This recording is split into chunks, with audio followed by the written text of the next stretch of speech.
How to fund a startup. The key to wooing venture capitalists, other than having a great idea in a promising industry, is to ask for money at the right time in a VC's life cycle.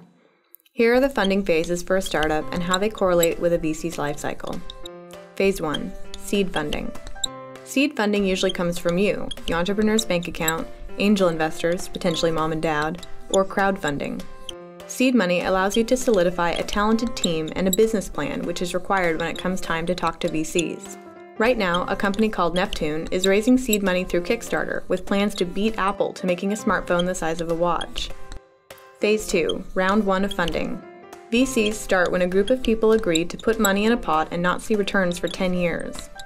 If the VC is worth $100 million, then in round 1, they will invest about 1/3 of the fund in a variety of companies. As an entrepreneur, this is when you want your business idea to be noticed and funded. Square Trade Inc., a startup offering warranties for your tech gadgets, recently disclosed receiving $238 million in round 1 from 11 different funds. Phase 3. Round 2 of funding. Provided your business is doing well, you may receive a second round of funding after 3 years. At this point in the VC's life cycle, the firm will look at their investments, weed out the ones that went belly up, and invest more in companies doing well. Photobucket recently went in for an additional, and they claim last, round of funding from VCs for somewhere between $5 and $10 million. Phase 4. Expansion. Now your startup is 3 to 5 years old and hopefully close to turning a profit on its own. At this time, funding will come from subordinated debt or preferred equity. This is the expansion phase. Twitter appears to be in Phase 4. After receiving $15 million in 2008, it's waiting to IPO until it can earn steady profits for an entire year. This growth money doesn't come from VCs, but helps startups push past the funded phase into the next level, which is Phase 5, IPO or sale. By now, your startup is 5 to 10 years old. You've either made it or folded. Now the venture capitalists are ready for their payday when you sell or go public. Most VC firms enjoy a 700% return on their investment in companies which go public. However, many of their investments won't make it to Phase 5. To watch more videos from the Minute MBA series, check out onlinemba.com. There's another way of looking at how to go from your idea to a full working business, and this is based on starting a startup. We discussed how a startup is fundamentally different than a lifestyle online business or a Blaze, in the sense that the whole idea of a startup is to eventually raise money, grow as big as possible, and eventually have an exit, where you either sell the company, get acquired, or have an initial public offering, which an IPO, and everybody becomes super mega rich. But some of the process of coming up with the idea to growing exponentially are also applicable to starting an online business. So I think it's important to understand how a startup works and how it differs from a lifestyle business, so you have a clear idea of the whole process. So in this diagram, we have that basically what you're going to look is answer the question, am I solving a real problem? So you're going to look up in the future and say, okay, what are the bigger trends? What's going on? What are the markets doing? And then what can I solve? What is missing in the world that I can build? You're going to write it down. You're going to make a prototype, your minimum viable product. Then what you're going to do is start to get feedback by showing it to people. And then you're going to iterate.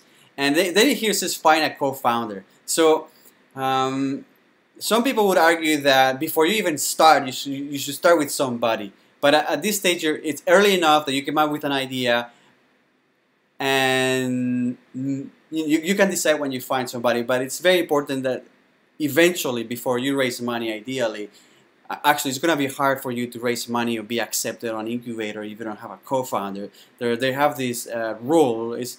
They don't say if you are a single co-founder you won't get a chance to be accepted in an incubator or raise money, but it's very unlikely that will happen. There's very few cases where you can start a startup as an individual, because they know that the chances of success already are a lot bigger if you have a co-founder of 3 people or 3 people in the founding team, right? That's the thing I didn't know when I started PointKit. I thought I could do everything myself, and you can see that it's actually an integral step on the process of building a successful startup or any kind of business. Find help. In this case, they say after you've iterated the process and you kind of validated it, find a co-founder. then start your company, which is smart actually.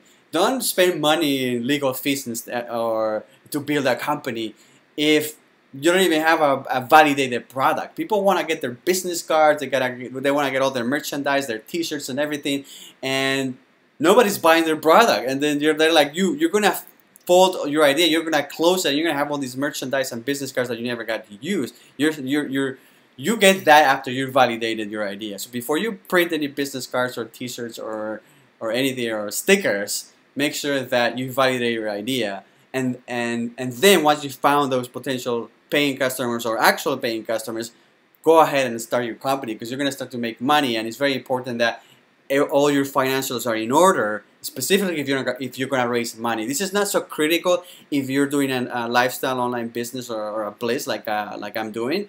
But if you're planning in the future to either sell your company or get acquired, then it's very important that your financials are in order, and that definitely that you're incorporated. And in the United States, they say you should incorporate in Delaware as a Delaware corporation, and you can read about it. But that's the startup world. Now, thinking in terms of always thinking preparing your company to be sold is a good idea, because it just forces you to do things in the proper way and be organized and have all your finances in order is always a good idea. So thinking in terms of being a startup, even if you're not, is actually a good idea. So that's why I'm showing you this, just kind of like to see what startups do. Look for funding. This is a step that you would skip, because you're going to bootstrap your way into having a online lifestyle business. Then definitely you're going to officially launch. I guess when you're showing this to 100 people, you're doing like a beta launch or a test, and now you're going to launch officially, a big launch. And then it's all about growing for startups, right? So it says if you launch and people keep coming back, get to 1,000 users, then grow 5% a week. And if you go at that rate, growing 5% a week for the next 4 years, eventually in 4 years, you'll reach 25 million users. And at 25 million users, you're a serious startup. You definitely can have you can exit. You know, it's up to you if you want to exit. But 25 million users, it's a lot. But it's all based on that 5% a week. That's what investors really like, the hockey stick growth curve. If you have a online business, that curve is not going to be as large, especially because if you want to keep it as one individual company, it's very hard to sustain something that is growing really large. And you don't need it, because you only need to make X amount of money, which is anywhere from, let's say, $75,000 to $200,000 a year for yourself, and you're going to be fine. And then it says, if you're not getting people, what you do is just launch again after iterating until you get enough users coming back. And here it gives you an example of a very successful company right now, Airbnb, who launched actually 3 times in order to start getting enough growth weekly or monthly, right? And now they're a humongous company. It's a very famous success story. So there you go. This is how startups do it. It's somewhat similar to what one-person online business would do, except you don't really need a co-founder. You do need mentors and people to look at your product. You don't need to look for funding, but the rest is pretty much the same. And then you're not looking for a stratospheric growth. But other than that, the process is quite similar. And if you decide to start a startup, well, this is the way you do it. Hey, did you enjoy this video? If you want to see more like this, just subscribe here. If you want a free gift, click here. Yeah. Which one is going to be the one you click? La la la la la la la li li li li li li li li. Welcome. Can I turn this on? Maybe? All right. Can people hear in the back?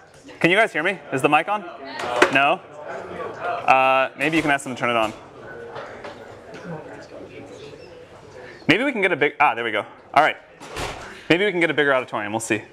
So welcome to CS 183B. I'm Sam Altman, I'm the president of Y Combinator. 9 years ago, I was a Stanford student, and then I dropped out to start a company, and then I've been an investor for the last few.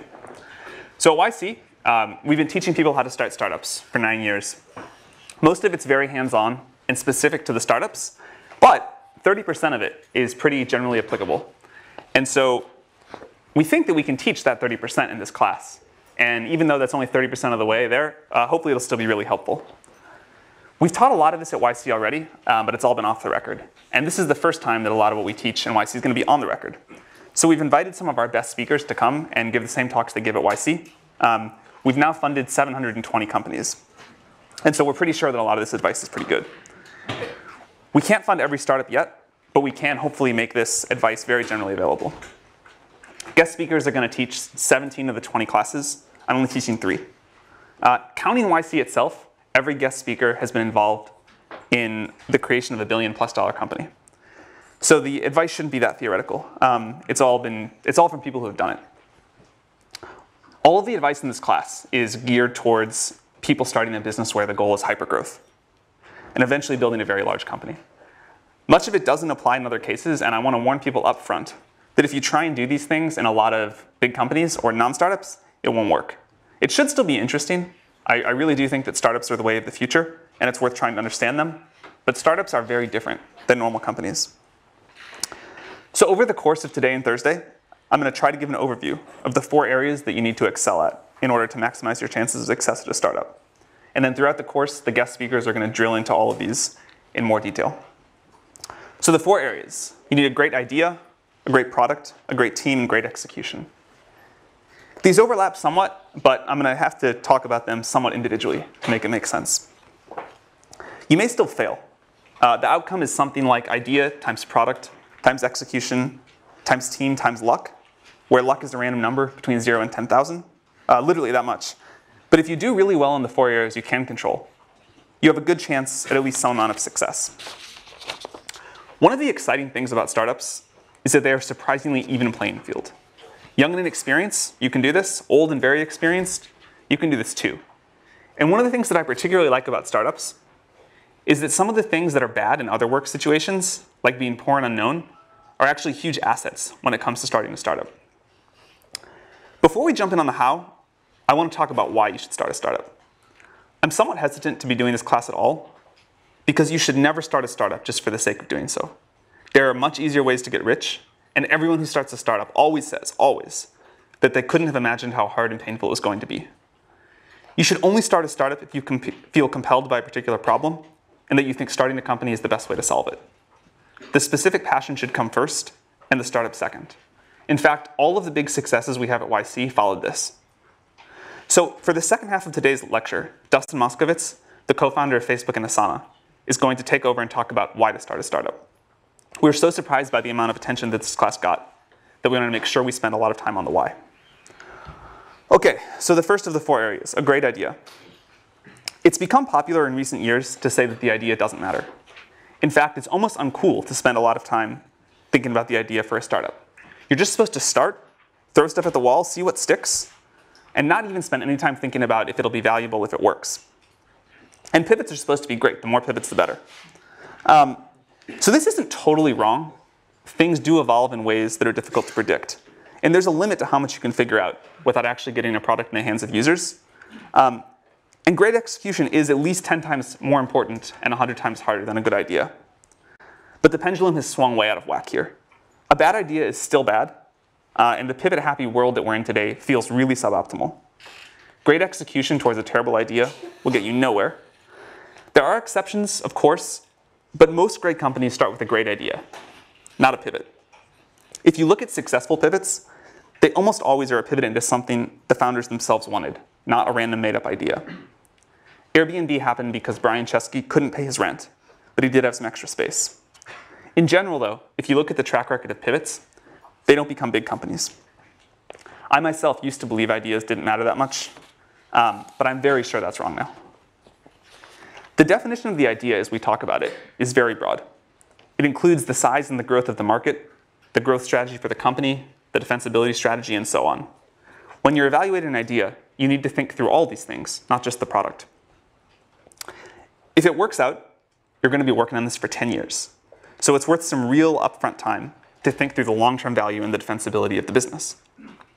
Even though plans themselves are worthless, the exercise of planning is really valuable and totally missing in most startups today.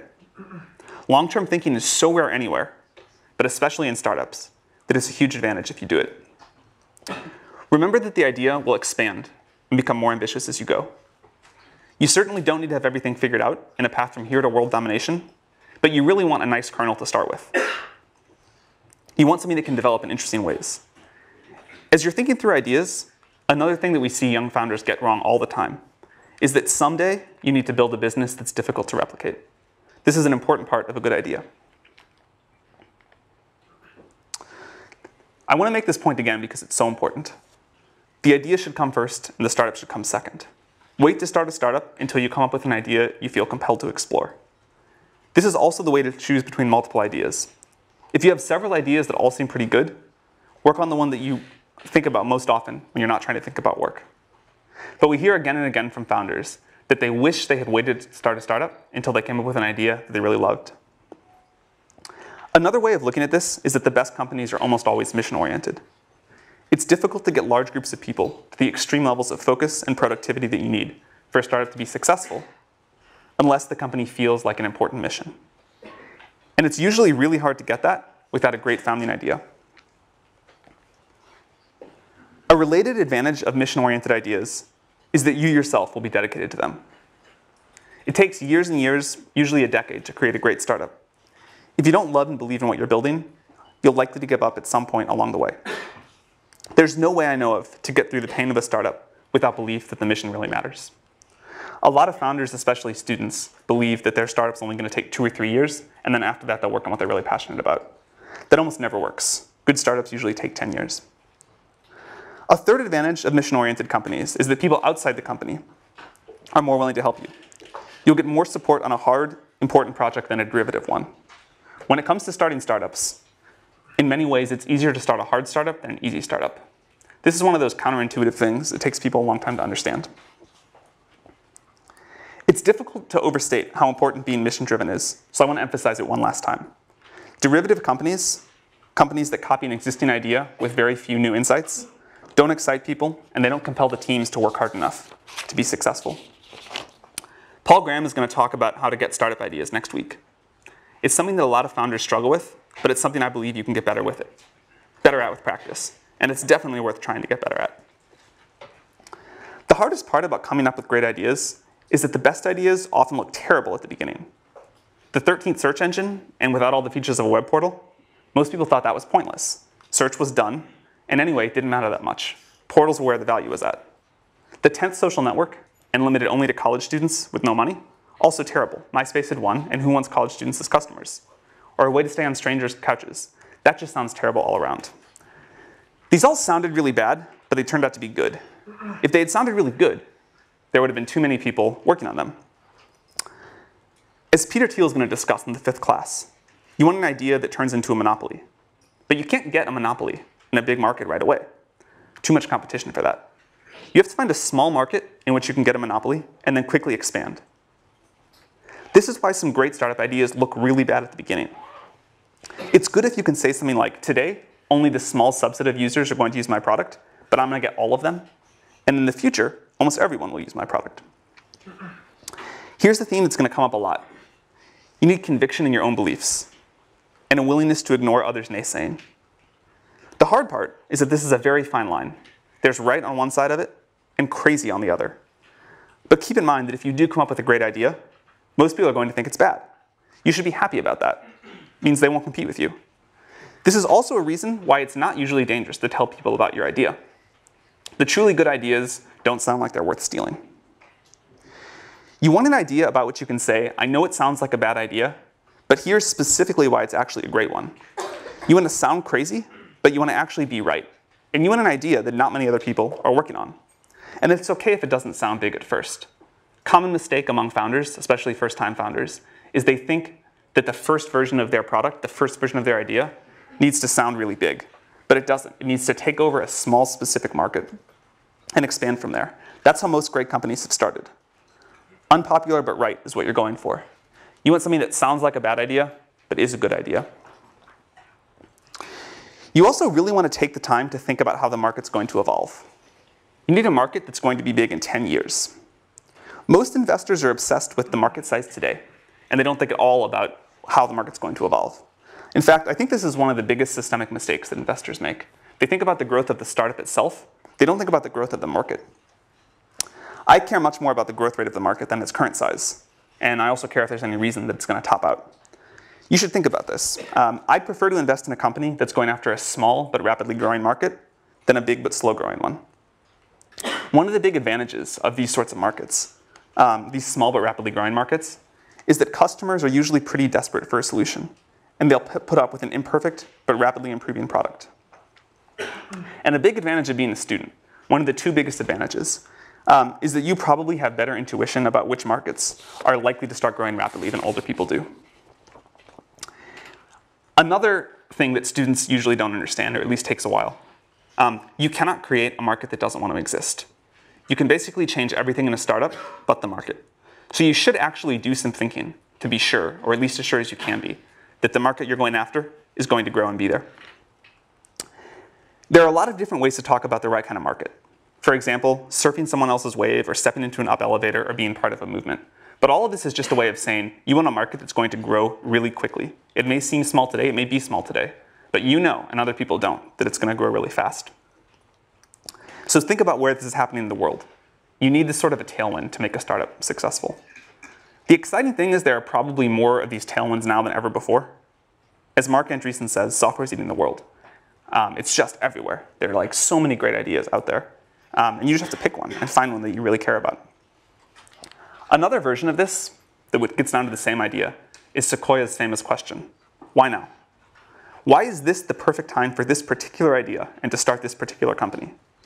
Why couldn't it have been done 2 years ago? And why will 2 years in the future be too late?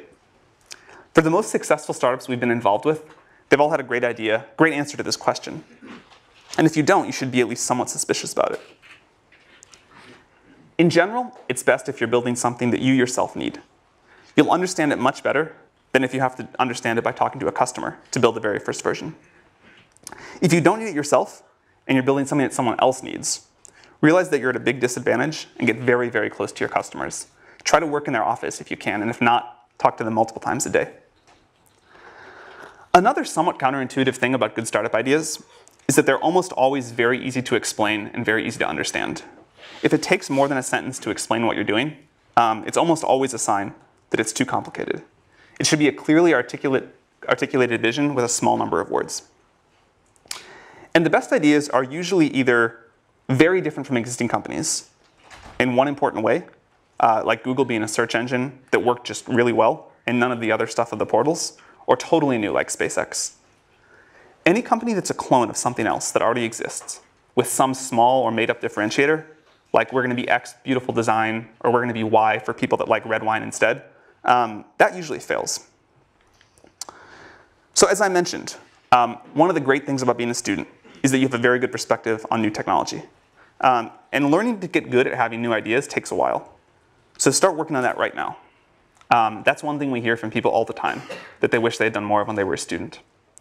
The other is meeting potential co-founders. You have no idea how good of an environment you're in right now for meeting people that you can start a company with down the road.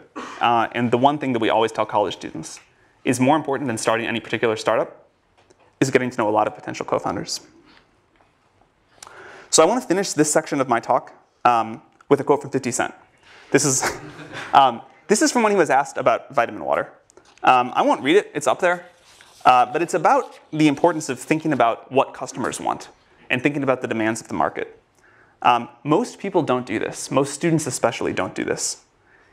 If you can just do this one thing, if you can just learn to think about the market first, you will have a big leg up on most people starting startups. And this is probably the thing that we see wrong with Y Combinator apps most frequently, is that people have not thought about the market first and what people want first. So for the next section, I'm going to talk about building a great product. And here again, I'm going to use a very broad definition of product. It includes customer support and copyright explaining the product. Anything involved in your customer's interaction with what you built from them. To build a really great company, you first have to turn a great idea into a great product. This is really hard, but it's crucially important, and fortunately it's pretty fun. Although great products are always new to the world, and it's hard to give you advice about what to build, there are enough commonalities that we can give you a lot of advice about how to build it. One of the most important tasks for a founder is to make sure that the company builds a great product. Until you've built a great product, almost nothing else matters. When really successful startup founders tell the story of their early days, it's almost always sitting in front of the computer working on their product or talking to their customers.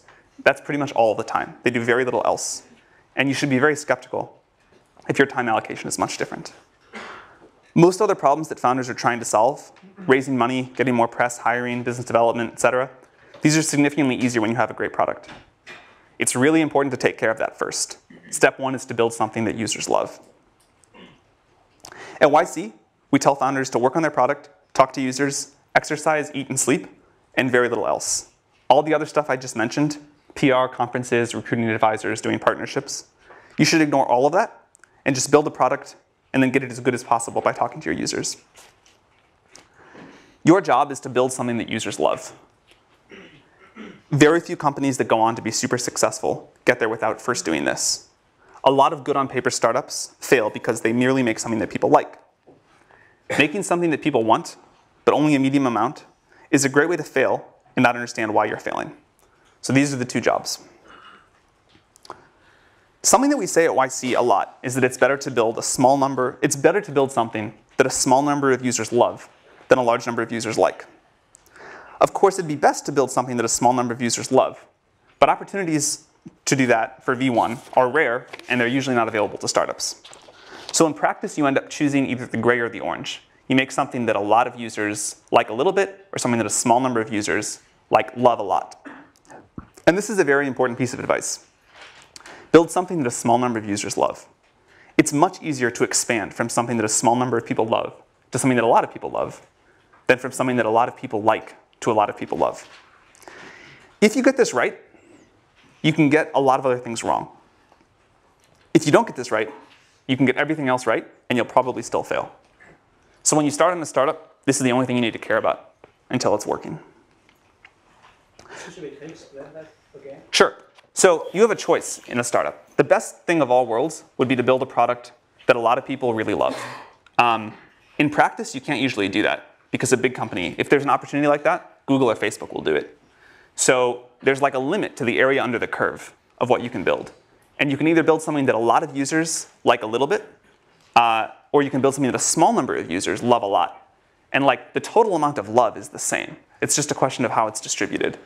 And there's this law of conservation of how much happiness you can put into the world with the first product of a startup. And so startups always struggle with which of those two they should go. And they seem equal, right? Because the area under the curve is the same. But we've seen this time and again that they're not, and that it's so much easier to expand. Once you've got something that some people love, you can expand that to something that a lot of other people love. But if you only get ambivalence or sort of weak enthusiasm, and then try to expand that, you'll never get up to a lot of people loving it. So the advice is find a small group of users and make them really love what you're doing. Does that make sense? All right. One way that you know when this is working is that you'll get growth by word of mouth. If you make something people love, people will tell their friends about it. This works for consumer products and enterprise products as well. When people really love something, they tell their friends about it, and you'll see organic growth. If you find yourself talking about how it's okay that you're not growing because there's a big partnership that's going to come save you or something like that, it's almost always a sign of real trouble. Sales and marketing are really important, and we're going to have 2 classes on them later. But if you don't have some early organic growth, then your product probably isn't good enough yet. A great product is the secret to long-term growth hacking. You should get that right before you worry about anything else. It doesn't get easier to put off making a great product. If you try to build a growth machine before you have a product that some people really love, you're almost certainly going to waste your time. Breakout companies almost always have a product that's so good that it grows by word of mouth. Over the long run, great products win.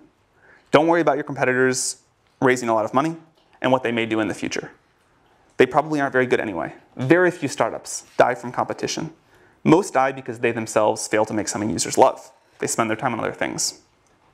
So worry about this above all else. Another piece of advice to make something that users love, start with something simple. It's much, much easier to make a great product if you have something simple. Even if your eventual plans are super complex, and hopefully they are, you can almost always start with a smaller subset of the problem than whatever you think is the smallest. And it's hard to build a great product, so you want to start with as little surface area as possible. Think about the really successful companies and what they started with. Think about products that you really love. They're generally incredibly simple to use and especially to get started using. The first version of Facebook was almost comically simple. The first version of Google was just an ugly web page with a text box and 2 buttons, but it returned the best results, and that's why users loved it. The iPhone is far simpler to use than any smartphone that ever came before it, and it was the first one that people really loved. Another reason that simple is good is because it forces you to do one thing extremely well, and you have to do that to make something that people love.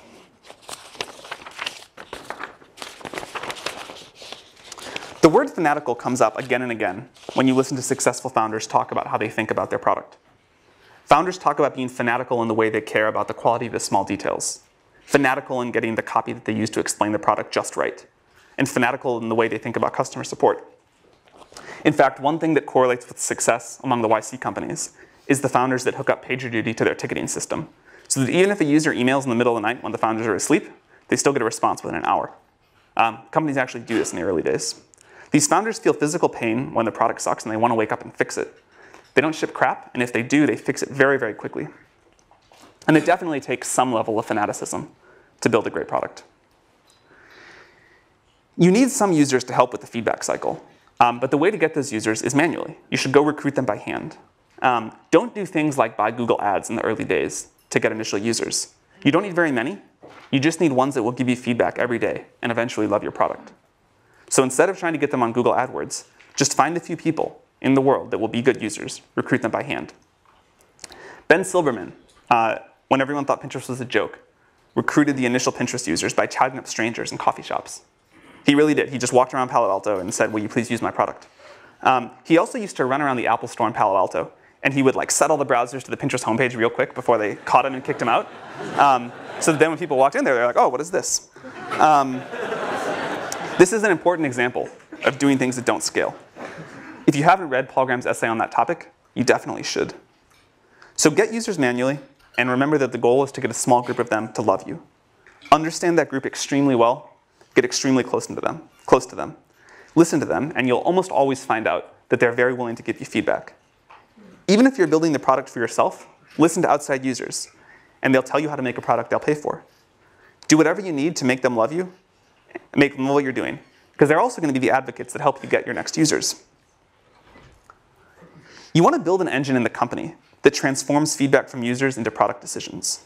Then get it back in front of the users and repeat. Ask them what they like and what they don't like, and watch them use it. Ask them what they pay for.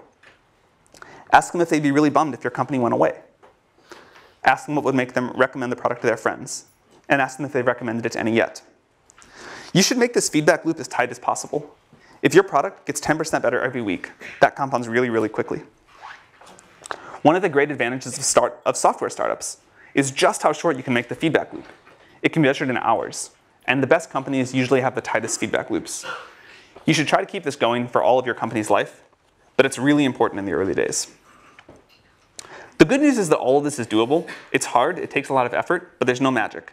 The plan is at least straightforward, and you will eventually get to a great product. Great founders don't put anyone between themselves and their users. The founders of these companies do things like sales and customer support themselves in the early days. It's critical to get this loop embedded in the culture. In fact, a specific problem that we always see with Stanford startups for some reason is that the students try and hire sales and customer support people right away. And you've got to do this yourself. It's the only way. You really need to use metrics to keep yourself honest on this. It really is true that the company will build whatever the CEO decides to measure. If you're building an internet service, ignore things like total registrations. Don't talk about them. Don't let anyone in the company talk about them. And look at growth in active users, activity levels, cohort retention, revenue, net promoter scores, these things that matter. And then be brutally honest if they aren't going in the right direction. Startups live on growth. It's the indicator of a great product. So this about wraps up the overview on building a great product. I want to emphasize again that if you don't get this right, nothing else we talk about in the class will matter. You can basically ignore everything else that we talk about until this is working well. On the positive side, this is one of the most fun parts of building a startup. So I'm going to pause here. I'll pick back up with the rest of this on Thursday. And now we're going to have Dustin talk about why you should start a startup. Thank you for coming, Dustin. Sure. But yeah, so Sam asked me to talk about why you should start a startup. There's a bunch of reasons you might have. There's a bunch of common reasons that people have that I hear all the time for why you might start a startup. It's important to know like what reason is yours, because some of them only make sense in certain contexts. Some of them will actually like lead you astray. You may have been misled by the way that Hollywood or the press likes to romanticize entrepreneurship. So I want to try and like illuminate some of those potential fallacies so you guys can make the decision in a clear way. And then I'll talk about the reason I like best for actually starting a startup. It's very related to a lot of what Sam just talked about. But surprisingly, I don't think it's the most common reason. Usually people have one of these other reasons, or they just want to start a company for the sake of starting a company. So the 4 common reasons, just to enumerate them, are it's glamorous, you'll get to be the boss, you'll have flexibility, especially over your schedule, and you'll have the chance to have bigger impact and make more money than you might by joining a later stage company. So, okay, you guys are probably pretty familiar with this concept. When I wrote the Medium post, which a lot of you guys read a year ago, I felt like the story in the press was a little more unbalanced. Entrepreneurship just got romanticized quite a bit. The movie The Social Network came out, had a lot of sort of like bad aspects of what it's like to be an entrepreneur, but mainly sort of painted this picture of like there's a lot of partying and you kind of move from like one brilliant insight to another brilliant insight, and really made it seem like this like really cool thing to do. And I think the reality is just not quite so glamorous. There's there's an ugly side to being an entrepreneur, and also just more importantly, what you're actually spending your time on is just a lot of hard work. Sam mentioned this, but you're basically just sitting at your desk, heads down, focused, answering customer support emails, doing sales, figuring out hard engineering problems. So it's really important that you kind of like go in with eyes wide open. And then also it's really quite stressful. This has been a popular topic in the press lately. The Economist actually ran a story just last week called like Entrepreneurs Anonymous, and shows like a founder kind of like hiding under his desk and talking about like founder depression. This is like a very real thing. Like, let's be real. If you start a company, it's going to be extremely hard. Why is it so stressful? So a couple reasons. One is you've got a lot of responsibility. People in any kind of career have fear of failure. It's kind of just like a dominant part of the psychology. But when you're an entrepreneur, you have fear of failure on behalf of yourself and all of the people who decided to follow you. So that's really stressful. In some cases, these people are depending on you for their livelihood. Even when that's not true, they've decided to devote the best of your years of their life to following you. And so you're responsible for the opportunity cost of their time. So that's a big deal. And you're always on call if something comes up. Maybe not always at 3 in the morning, but for some startups that's true. But if something important comes up, you're going to deal with it. That's kind of the end of the story. Doesn't matter if you're on vacation. Doesn't matter if it's the weekend. You've kind of always got to be on the ball and always be in a place mentally where you're prepared to deal with those things. And then a sort of special example of that or of this kind of stress is fundraising. So scene from The Social Network. This is us partying and working at the same time, and somebody's spraying champagne everywhere. So The Social Network spends a lot of time kind of painting these scenes. Mark's not in the scene. The other thing they spend all their time on is kind of like painting him out to be a huge jerk. This computer? Yeah. Oh. Okay, so this is an actual scene from. See, I'm going to move this just a little. Oh no. This will work. This will work. Okay. On the PDF as well. Yeah. Okay. Okay, cool. So this is an actual scene from Palo Alto. Spent a lot of time at this desk, just kind of heads down and focus. Mark was still kind of a jerk sometimes, but in this more like fun, lovable way, and not a like sociopathic scorn lover way. So this is him like signaling his intention to just be focused and keep working, not be social. So then there's also the scene sort of demonstrating the like brilliant insight moment. It's kind of like straight out of A Beautiful Mind. They literally stole that scene. So they like to paint it as you just kind of like jump from one of these moments to the other moment with like parting in between. But really, we were just at that table the whole time. So interestingly, if you compare this to the other photo, Mark is in the exact same position, but he's wearing different clothes. This is definitely a different day. So cool. So that's what it's actually like in person. And I just covered this bullet up here. This is the economist article I was talking about a second ago. So another form of stress is just like unwanted media attention. So part of it being glamorous, you get some positive media attention sometimes. It's nice to be on like the cover of Time and like be the person of the year. It's maybe a little less nice to be on the cover of People with like one of your wedding photos. It depends who you are. Some people would like that. I'd really hate it. But when Valleywag like analyzes your lecture and just tears you apart, like you definitely don't want that. Nobody wants that. And then one thing I almost never hear people talk about is you're just a lot more committed. So if you're an employee of a startup and things are stressful, it's not going well, you're unhappy, you can just leave. For a founder, you can leave, but it's very uncool, pretty much a black eye on the rest of your career. And so you really are committed. For 10 years if it's going well, probably more like 5 years if it's not going well. So 3 years to figure out that it's not going well, and then if you find like a nice landing for your company, another 2 years at the acquiring company. And if you leave before that, again, it's not only going to harm yourself financially, it's going to harm all your employees, so you pretty much don't. So if you're lucky and you have a bad startup idea, you fail quickly, but most of the time it's not like that. All right, moving right along. And I should say, I've had a lot of this stress in my own life, especially in the early years of Facebook. I just got really unhealthy. I wasn't exercising, had a lot of anxiety, actually like throughout my back, like almost every 6 months, like when I was like 21, 22, which is like pretty crazy. And so if you do start a company, be aware that you're going to have to deal with this and you have to actually manage it. It's actually like one of your core responsibilities. Ben Horowitz likes to say like the #1 role of a CEO is managing your own psychology. It's absolutely true. Make sure you do it. So another reason, so people, especially if they've already had a job at another company, you tend to develop this narrative of like, okay, like the people running this company are idiots. They're making all these stupid decisions. They're spending their time in these stupid ways. I'm going to start a company and I'm going to do it better. I'm going to like set all the rules. It's a pretty attractive idea. Makes a lot of sense. If you've read my Medium post, you know it's coming. I'll give you guys a second to read this quote.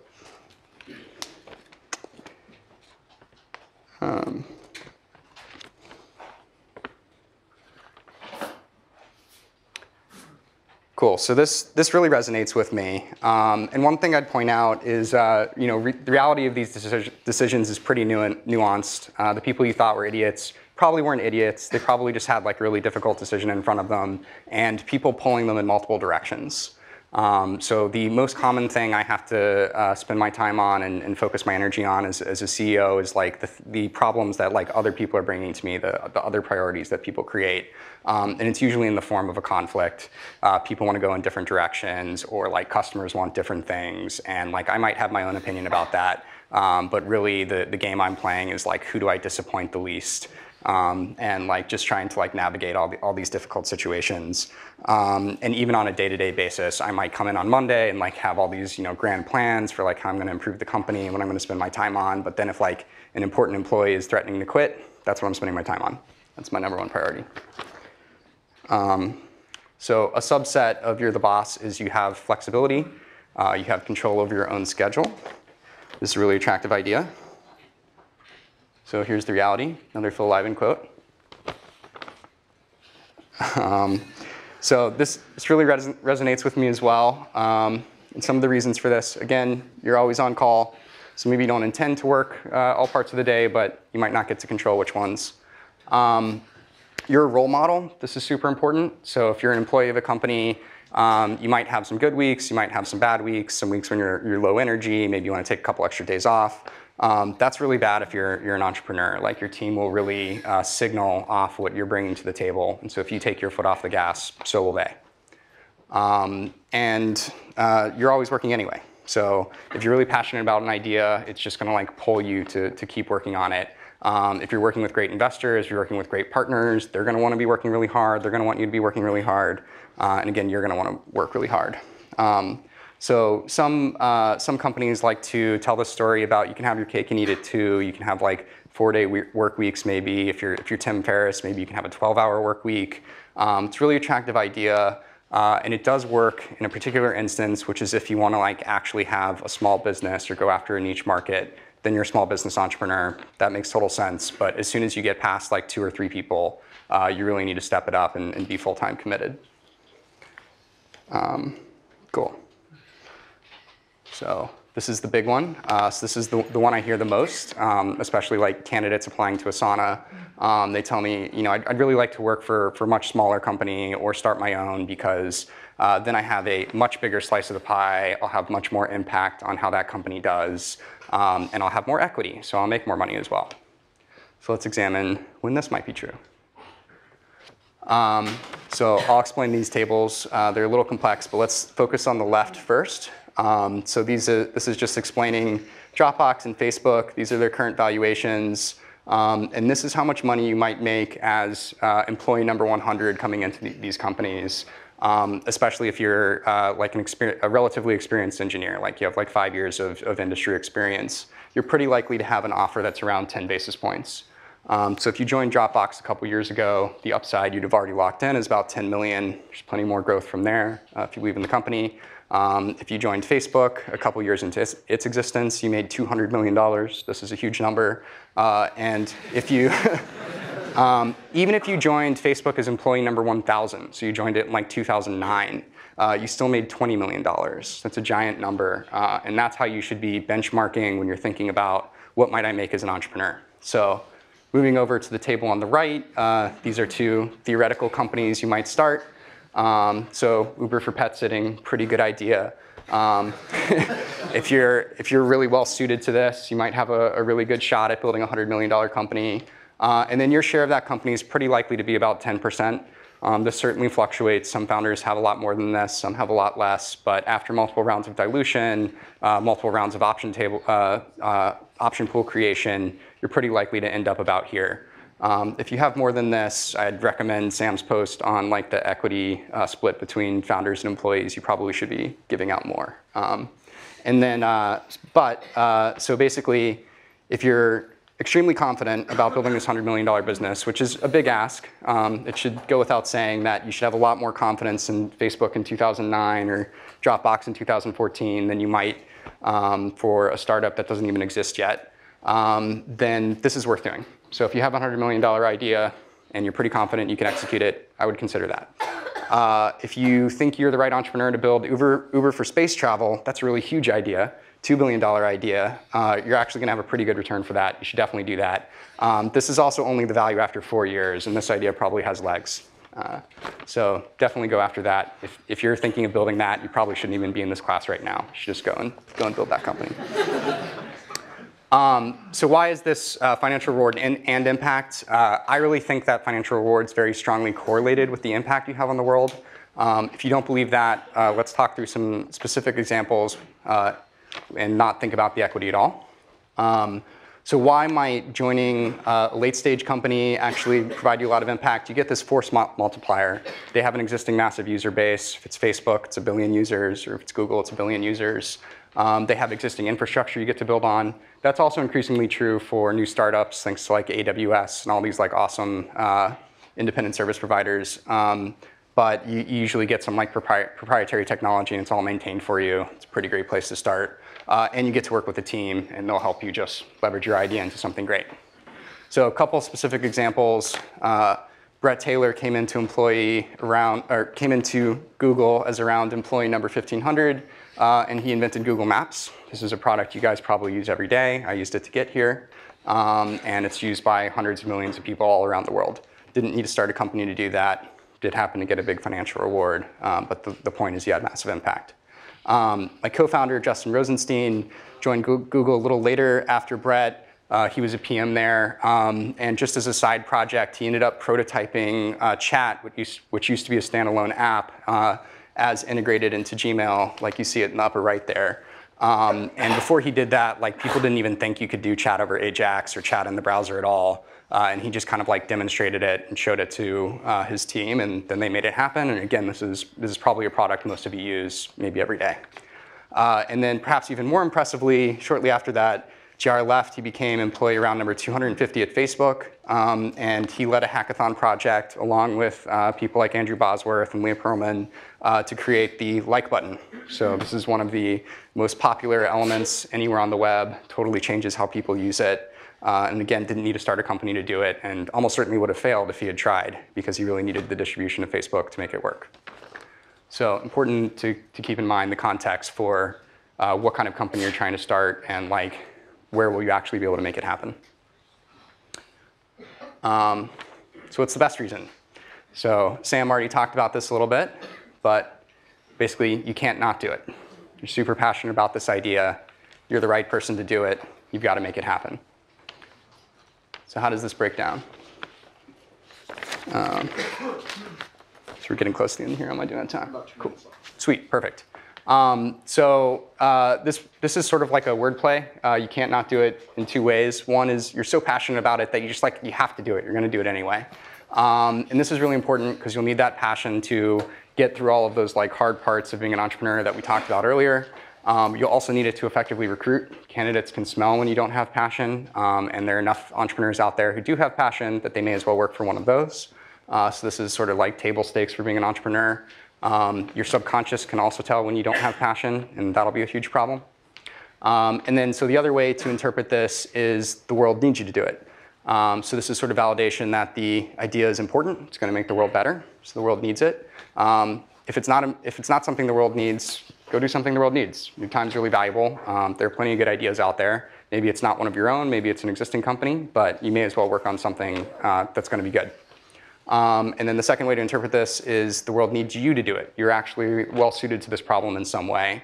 If this isn't true, it may be a sign that your time is better spent somewhere else. But also, just best case scenario, if this isn't true, you outcompete the team for which it is true. And you just end up with like a suboptimal outcome for the world. That doesn't feel very good. So drawing this back to my own experience, at Asana, Justin and I were kind of like reluctant entrepreneurs before we founded Asana. So we were working at Facebook. We were already working on a great problem. And we would basically work all day long on our normal projects. And then at night, we would keep working on this internal task manager that was used internally at the company. And it was just because we were like so passionate about the idea. It was so clearly valuable that we couldn't do anything else. And at some point, we had to have the hard conversation of like, okay, well, what does it mean if we don't actually start this company? We were able to see the impact it was having on Facebook. We were pretty convinced it could be really valuable for the world. We were also pretty convinced nobody else was going to build it. The problem had been around a long time, and we just kept seeing sort of incremental solutions to it. So if we didn't go out with the one that we thought was best, we thought there'd be a lot of value left on the table. And yeah, so we just couldn't stop working on it. And literally the idea was like beating itself out of our chest, like forcing itself into the world.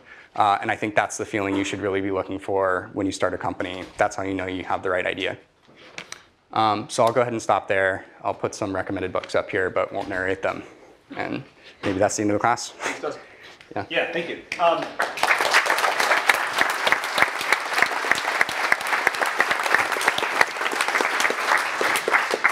Maybe Dustin can stick around for a few minutes if you have questions for him. And see you Thursday. Thank you.